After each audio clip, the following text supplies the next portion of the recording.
Hello, welcome. Thank you everybody for coming. Glad you managed to find us. Today's session really is, as it says, all about sticking your brand in their brains. And one of the brands that's been in our brains, and probably a lot of people's brains at the moment, is ChatGPT. So we thought it'd be fun to see if ChatGPT could write my little intro. So let's... It's lazy, isn't it? I'm just... well, we'll see. I'm just going to read it out and word for word and see what you think. So, welcome to the thrilling world of branding, where success hinges on embedding your brand in people's minds. Don't be daunted by the task, though. Amidst the deluge of advertisements and online distractions, we'll teach you the 4 essential elements that mega brands use to stay top of mind. Get ready to learn the secret sauce, the inside scoop, and everything in between. With our expert guidance, you'll create a brand that is irresistible, unforgettable, and impossible to ignore. So let's get started and imprint your brand deep into their psyche. So everyone who knows me knows that I don't speak like that, okay? But it was a pretty good effort. So, this is, let me do the proper introduction. So, I'm Lorraine, I'm the managing partner at Free. For those of you who don't know us, we are a creative agency that specialises in outstanding brands and campaigns for ambitious B2B businesses, both here in the UK and in the US. So we mainly focus on, service-based industries, specifically insurance, but also finance, tech, legal, and even potentially some manufacturing. So we're all about, helping our clients stand out in their market, right? Really channeling the very best strategic and creative thinking from B2B, B2C land into these categories. So heading up these functions are 2 of my partners, Greg Vatidis, lead strategy. You're not Greg? Oh yeah. And very excitable Guy Cornett, creative director. Okay. So together we'll be taking you through the 4 things that you need to be remembered and get your brand into people's brains. But before we start, just another little ChatGPT thing. This is from the sister brand DALL-E, which is all about AI imagery. So I said to Guy, let me just have a look, right? Yeah, I know you're creative, but let's just have a look at what AI can do with this new campaign brief. So I think it's safe to say, yes, it's interesting, but it's got a little way to go. Not everyone will take his place. No, you're safe for a while. We're safe for another 3 weeks. Yeah, I was going to say, they are all right. yeah. Oh, are they your first drafts? Yeah. So I think the thing that's clear, though, is that the future isn't a long way in the future. It's happening right now, which is great, right? It's exciting, and it's exciting for all of us in this room because the future is where growth comes from. And that's what we're all really interested in. What's that future growth? So most businesses will have a business plan that looks something like this, right? And it's really easy to say, but far in the future, we're going to have massive revenue, massive profit. But it's really much harder to be certain about where that growth and where that revenue is going to come from, because you can't grow that much, that fast with your existing customer base. But this is where marketing can help. Because if you flip that on its side, it correlates directly to the work that the marketers do. So at our last event, which was like at the end of the funnel, we talked about how we construct a campaign to kind of hit every phase of the funnel from top to bottom. Or, as Greg liked to call it, that full funnel feeling. But fortunately for us, today we'll be zooming in on the top of the funnel, which is all about awareness. And this is how you start that journey now to kind of enable that future growth. Because the truth is, those future buyers, first they need to know you exist before they can even think of you. And they need to think of you before they can start buying from you. So that's why some people say, like us, that awareness really is king. And I had to get this in because I love this with my daughter. It's kind of our guilty pleasure. But this is really the only place where people will say yes without knowing who you are or that you exist. Right? So I'm going to hand over to the guys and they'll take you through what else we need to stick your brands in their brains. We've read all the books, we've listened to all the podcasts, we've been to all the webinars, and we've had about 20 or 30 years experience each, roughly. some of it less. And we compressed it all down. And these are the 4 things you need, right, to stick your brand in their brain. And we're going to start rather predictably with thing number 1. And obviously, thing number 1 is about memory triggers. So what are memory triggers and why do we need them? Well, the reason we need them is because the number 1 search engine isn't online, right? The number 1 search engine is in your mind. So the first thing people do when they need an answer to something is that what they don't do is pick up their phone or open a browser. The first thing they do is consult any answers that are available quickly up here. And if nothing comes to mind and they've got somebody next to them, they'll ask the person next to them. Why? Because both of those options take a lot less effort than opening a browser and checking online. And this is important to remember because as human beings, all our systems have evolved over tens of thousands of years to conserve energy, right? Calories are, just weren't very available in the days of the caveman. And our biology hasn't caught up with the technology. So we're still in battery save mode. So today, our biology still drives us to try and find the most available solution quickly. We don't want to use any energy. So as brands, we should be striving to achieve what we call mental availability. And we want to achieve it because really the best option is the one you already know. There's a bit of economics done, several decades ago around behavioral science. And, although we think we might want the best thing, we rarely are willing to put in the effort to get it because we'll find something that satisfies, that suffices effectively. That's what we'll do. So we'll reach for the solution that comes to mind most easily, that will both satisfy the need and that will suffice for our needs right then. So it's good news because you don't actually have to be the best in the world at anything. You just have to be the most available. So how do you get your brand to that point where you're the one that they think of at that particular point? I'm afraid there's bad news here because there's always a bigger brand occupying the space that you want to occupy in your potential customer's mind. And as an example of that, so if you put a neuroscience cap on somebody and they monitor all the synaptic activity, all the brain activity, and then you show them a bottle of Coke, there are actually little bits of there's activity that goes on in the pleasure zones while that cap is on when they exposed to Coca-Cola, right? Coca-Cola now owns that little bit of pleasure zone in your brain. And you are sort of anchored to that brand in that space of the brain.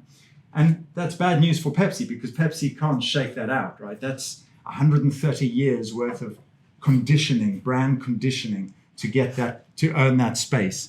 But the good news is that there is a lot of space in a brain and there's a lot of vacant space. And what we want to do is try and link our brand to situations, to circumstances, to contexts where our brand or what we do might be useful for the customer or client or the future buyer. So we want to try and own a moment when they enter the category that we operate in. That's effectively what it is. And so there's been a lot of work done by Professor Jenny Romaniak, and she has done this specifically for B2B actually. And she calls them category entry points. We call them memory triggers, but whatever you want to call them. But these are prompts. This chart shows you prompts for how to think of moments where your brand might become relevant or where what you do might become relevant. So, what am I thinking? What am I feeling? What am I doing at the time when you become relevant to me? Is it a time of day? Is it a time of year? What problems am I facing? Why do I need to solve these problems? So there's ample opportunities to link your brand to specific contexts, circumstances. Those of you who were here last time, I'm just replaying this, but I want you to just think of, if I went out into the street, for example, and I asked somebody, think of a chocolate bar, right? More often than not, what's going to come back to me is Dairy Milk. So Dairy Milk is the Coca-Cola of chocolate bars. They own that main category. So nobody else is going to push Dairy Milk out of that space, right? They've earned that over 100 years. But if I ask you to think of a chocolate bar that satisfies your hunger, you're going to go for a Snickers. Most people are, right? And if I ask you to think of a chocolate that you're going to share at the movies, you're going to go for a Malteser. And if I think, but then, there's going to be smaller brands, right? And you're going to think, well, what can we own? Right, well, why don't we own the moment where you need to give chocolate as a gift, for example? So those are the ways that you can sort of condition your audience to think of you in particular circumstances. So if you're familiar with Jobs to be Done, that sort of bit of behavioral science thinking done by Harvard Business School, then this is a good place to use them. So watch this. This is an ad done by Cadbury's in Australia. Great, we'll see you guys to Starbucks. Bye. Oh, and don't bring a thing. Don't bring a thing. Sweet. We have to bring something. We so do. Hi, guys. It's a croquet bush. 30 litres of jelly. Tastes like chicken. Don't touch it. How big's your barbecue? Hi, guys. Cadbury favourites. What to bring when you're told not to bring a thing. So that's a very, very specific kind of buying circumstance, right? And now, obviously, in the world of packaged goods and fast-moving consumer goods and all of that, you've got a real tactile thing to work with. You've got branding to work with. There's a lot of sort of triggers that you can work with. But this works, everything that we're showing here works in B2B too. And Salesforce are at work on this. So Salesforce are trying to own that moment when you feel like, I need to understand my customer better. I need to, get closer to them. So there is Salesforce telling you, we bring companies and customers together, right? This isn't wildly creative. This is a cut and shut. And you've got Salesforce right there in the middle visually. They've got a character there called Astro. And Salesforce is connecting the buyer to the company, and they're trying to own that place. And they're doing it across multiple categories. So they're doing it for healthcare, they're doing it for manufacturing, they're doing it for government, etc. And the other thing about memory triggers or category entry points is that the more that you can have access to, or the more that you sort of put in place, the more likely or the less likely people are to switch from you. So if you've got 9 category entry points, 9 memory triggers for your brand, you are people are half as likely to switch from you as if you had just one or none. So that's one way certainly to make sure that the brand is stuck in the brain. We've got our client here, Tris, today from Spring, and we're starting to do this work with them. Spring is an underwriting business, and we worked with them to think about, right, what are those moments when a broker might want to, what are those pain points for the brokers? And one of them is, there's they sometimes just don't feel quite as sparky or leaning forward, if you like, as we would like, say the underwriters. And actually, Spring comes from a broker mindset. A lot of their sort of founders came from a broker world, and so they've developed their brand around that, being much more responsive. So that's one that we've sort of done at the sort of very top level.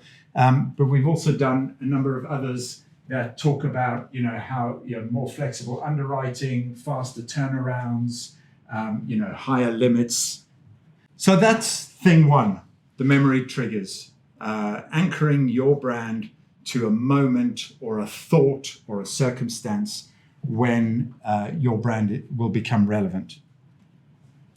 And that brings us on to thing 2, imaginatively called distinctiveness. Often distinctiveness and difference are used interchangeably, but I just want to put a little bit of a dividing line between them. Because as marketers, we're trained to seek out and bring out differences. And we're trained to do that because actually people really notice difference. Again, going back to that evolutionary thing, it's very inefficient of us from an energy point of view to analyze each one of these trees and understand in the context of walking through a forest where there's an opportunity and where there's a threat. It's much more efficient for us to scan and notice something. Difference is really important, it gets noticed, and brain tests do confirm that difference stands out. So if I said to you, turtles are not as smart as mammals, such as socks or dogs, right? So this is what actually happened in your brain when I read that out. Turtles are not as smart as mammals, okay, such as, boom, big drop in attention because I know what mammals are, you don't need to tell me. Socks, big spike, and then I go into dogs and back to business as usual. So difference gives you a memory spike and or an attention spike, and that attention spike aids recall. So, you do need a difference, but difference is particularly good at making you relevant at the point where people start to get into your market. We're now in the market and I'm thinking, what's the difference between them and them and them? But before I do that, there's actually even something that's potentially more basic and more fundamental. And that's what Professor Byron Sharp is arguing for. He's saying you don't necessarily need a difference. What you need is distinctiveness. And that's where I'm going to hand over to Guy. I'm here. So distinctiveness is very important, as Greg's just told you. But it's also extremely powerful thing. So I wanted to show you some logos here to show you how distinctive can sort of mess with your head at society. So distinctiveness comes from these brand touch points, this logos in this sense, but the idea that Calvin Klein is sitting in a Burger King logo doesn't make any difference. The fact is, that's Burger King. You know that is Dunkin' Donuts, and you know that this is Ben and Jerry's. So even though the words have changed, the symbolism of colours, of fonts, of the swoosh and the sort of the burger on the top left, that resonates because it's distinctive to you. And these logos, exactly what they're saying, but even though it looks extremely sort of weird. But. Another one here is maybe not logos, but looking at characters. So we all know Howard and we know Alexander. Love them or hate them, but they are, embedded in your brains. And again, talking about distinctiveness, you'd probably have an opinion about who might win in a bar fight, for example. Anyone going to shout out who they think might win in a bar fight? I've met Howard, he's a big lad. Is he? Yeah. Could he take on Alexander? Could he take on Alexander though? Howard last turned up in an advert in 2008. Wow. That just shows you, 15 years later, we still recognize him. Still hanging on in there. Yeah, and now he's fighting Alexander. Alexander only turned up in 2008, so they could be the same thing. It Could be the same person. You've never seen them in the same place twice. And it is bizarre. And so also you might know which one you might leave your loved ones with as well. Hopefully not the fighter, but there we go. And there's this quite controversial quote here from Byron Sharp as well. It says, rather than striving for perceived differentiation, marketers should seek meaningless distinctiveness, which is quite controversial from people that create brands, but people that just experience brands, they just bump into logos and signs all around in the day-to-day sort of life. So the brands that have built these experiences and the sort of differences within their logos and their marketing become extremely sort of iconic and actually quite meaningless, really. Yeah, it's all about recognition. Before you're aware, before you know what it's about, it's just about registering that brand is speaking to me. Thanks, Greg.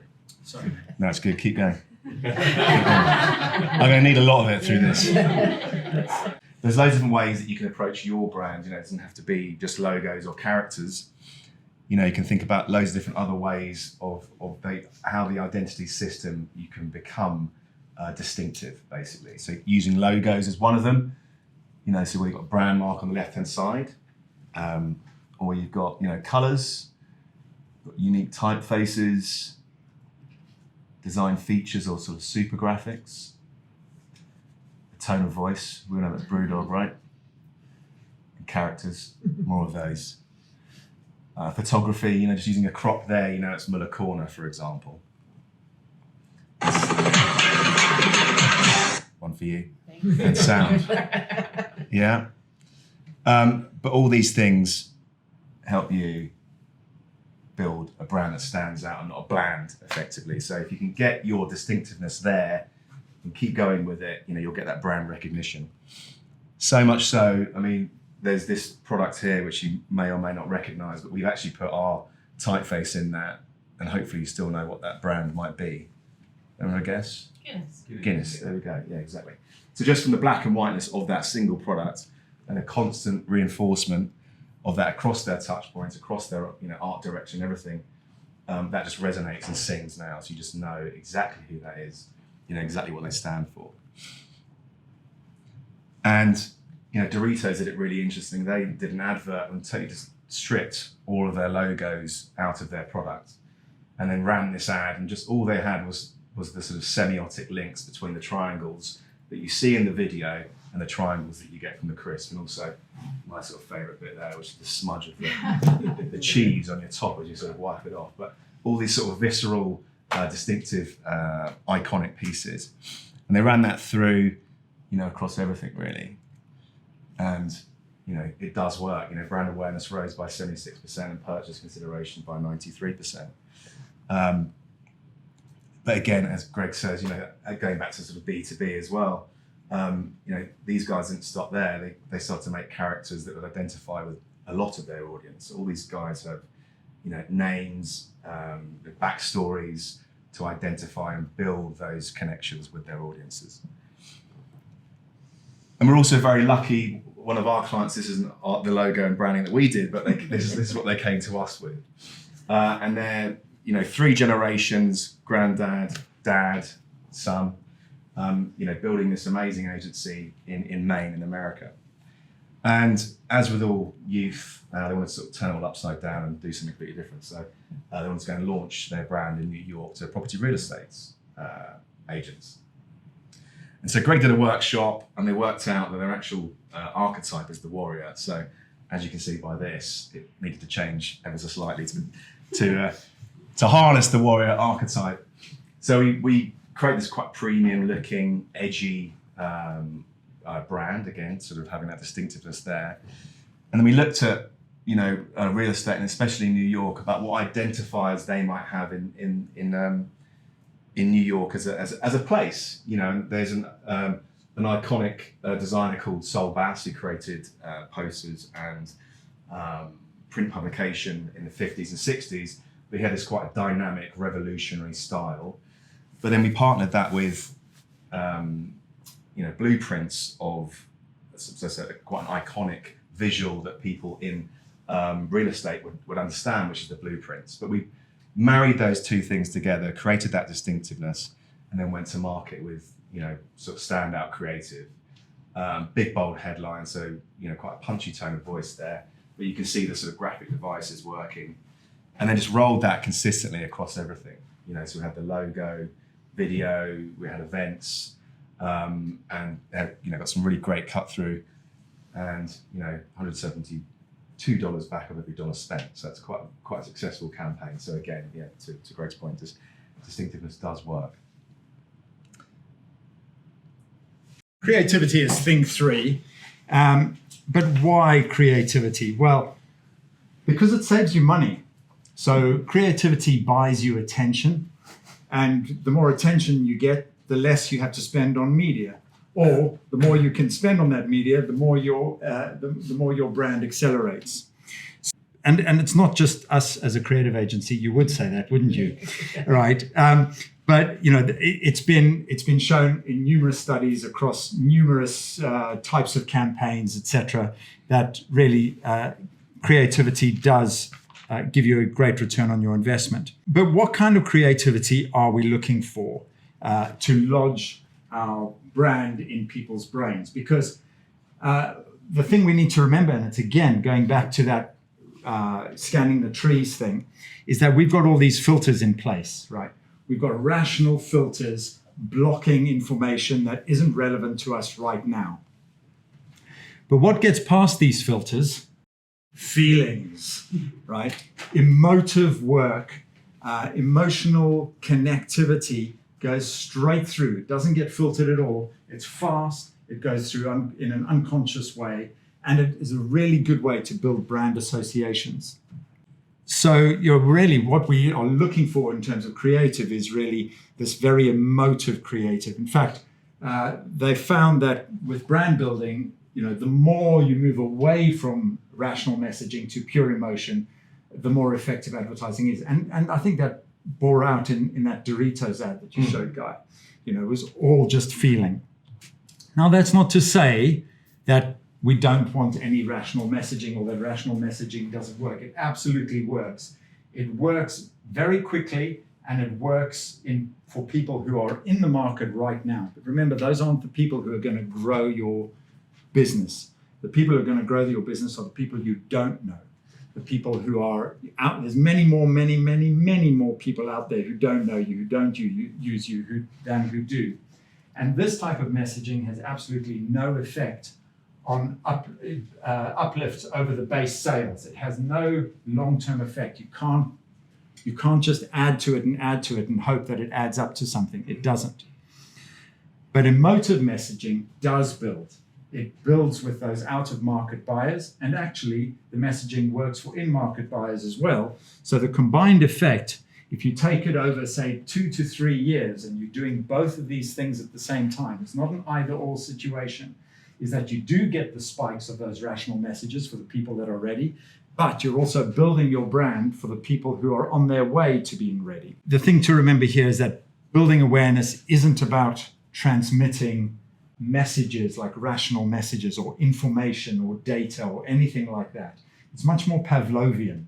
Awareness building is really about, it's about conditioning a response to your brand. And that's really what we're trying to do at that top of the funnel to those people who are going to become your future buyers. Yeah, so if you can't be original though, be creative. Get that smile in the mind going and get people interested in what you're saying by just thinking about how you deliver things. I mean, there's nothing amazingly different about the actual printout, it's just how they've delivered it. Brings that creativity, gets the smile in the mind and keeps you recognised. And there's nothing different about Specsavers either, right? It's no surprise to anybody that if you need glasses, you should get glasses.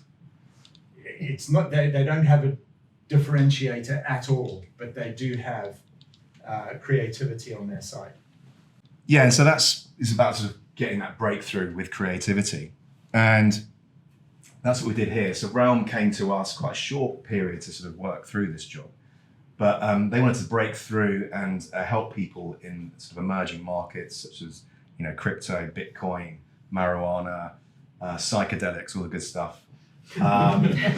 And sort of break through, and we sort of hothoused this brand really quickly, but to give them that sort of punch. And so we went with this sort of theme, or this idea of breaking through, so someone actually touching this sort of realm, and then sort of them being the sort of people that could, send them on their way effectively. And so these are all quite sort of iconic to that brand and keeping that sort of creative. And secondly, Newfront. So we had the pleasure of working with Newfront. It's a $2 billion merger between two companies. One was tech focused, one was people focused. And they came to us for a creative solution. They wanted a Super Bowl advert, so we created this for them. And yeah, it just shows that creativity and just thinking about, how these videos or touch points come to life in an interesting way can get you that cut through. And we started with the word no, which is quite a weird thing to start with, but it works really well. Newfront is here to make insurance work for you. It starts by saying no. No to slow. No to paperwork. No to disparate data. No to searching. So we combine sort of the electronic to checking technical the side box. of their business and put it into 3D No to being put in a humanistic box. environments as well. So you're meeting No to wasting time. technology and people was the idea. No to uncertainty. No to being held back. No to doing it all again next year. It's quite long, so I thought we'd stop it there. But you can private viewings at the studio whenever you want. That's absolutely fine. I think we did get some flame emojis when they launched it on LinkedIn. Ah, fire emojis. Hey, that's all right then. Yeah. It's worked. It's worked. It worked. Yeah. And you know, creativity is common senses, right? So if we can't do, you know, those amazing sort of single touch points, just think about different ways you can approach your clients through sensory activities. So whether that's sort of events or, you know, print or online or offline or whatever it might be, you know, activate their senses and you can connect with them. You know, these guys did it really, really well. You've got MasterCard here who did priceless tables, and basically if you use their card, you can go and get food experiences that you just money can't buy. And so you'd have like, you know, center court, front row, you know, silver service or hot air balloon experiences, having these amazing meals. But the fact is, from something you can't actually touch or feel, which is money, you started to engage them through their senses, and this was taste, for example. Or smell was in the night stores. They used to sort of pump through new sneaker smells, and it increased buyer purchase by 80%. You know, because people love that feeling of that ambient sort of media. Or the touch of an iPad. So yes, their products are really amazing and sort of streamlined, beautiful, but their packaging, they spend the same amount of time delivering that as well. So when you open up that box and that vacuum of air comes out, or that peel of the paper, you know, again, get the full experience. And, you know, repetitive. So doing it consistently all the time. So that's the sight. And then sound, obviously. Audio is good, good for recall, but not necessarily everyone has sort of time or money for radio adverts. But yeah, it takes time. It took us a long time to get here, and it is an investment. So we started to sort of develop our brand and try to understand what was good or bad, and sort of the creative process just sends you on these sort of mad little sort of journeys. But you know, we had this sort of legibility issue there of putting the brand in that person's brain, or you know, a bit sort of like an autopsy shot here of brand being dissected from someone's brain, or you know, a bean brand or popcorn. You know, there's loads of different ways that we got to where we are today.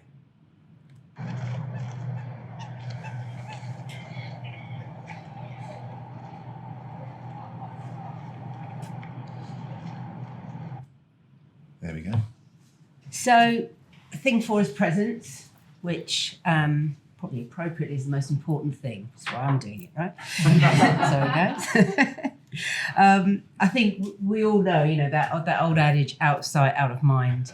And it's absolutely true, because people aren't sitting around thinking of your business. In fact, the only people that are sitting around thinking about your business are probably you and people who are trying to sell to you, right? So everybody else is thinking about all sorts of things, dinner, mother-in-law, whatever, where are the kids? So mental availability is really the aim if you want to grow your business, because you effectively need to buy space in people's brains, right? And you need to kind of invest in pushing those other brands out of their brains, which means you have to be ever present, right? And there is some science behind this.